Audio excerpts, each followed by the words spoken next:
عمران خان د پاکستان د تجزیې او د پوځ د ختمېدو اخطار ورکړ. دا چې تازه یې په دې اړه څه ویلي جزئیات همدلته وګورئ او چینل سبسکرایب کړئ. د پاکستان پخوانی لومړي وزیر عمران خان ویلي که واکمنان صحیح پریکړې ونه کړي نو پوځ به له منځه ولاړ او پاکستان به درې ټوټې شي. نوموړي دا څرګندونې د بول په نامه له یو پاکستاني تلویزیون سره په مرکه کې کړي چې تېره شپه خپره شوې ده. عمران خان چې 2 میاشتې مخکې له واکه لرې کړی شوی د پاکستان د نظام دولت او حکومت په ضد پراخه لاریونونه پیل کړي او تندې څرګندونې کوي.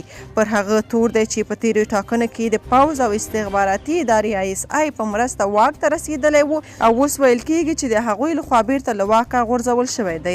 عمران خان په دغه تازه مرکه کې د پاکستان پر پوځ او استخباراتو کلکې نیوکې کړي او ویلي دي چې که دوی سمې پریکړې ونه کړي نو پاکستان به 3 ټوټې او پوځ به له منځه لاړ شي.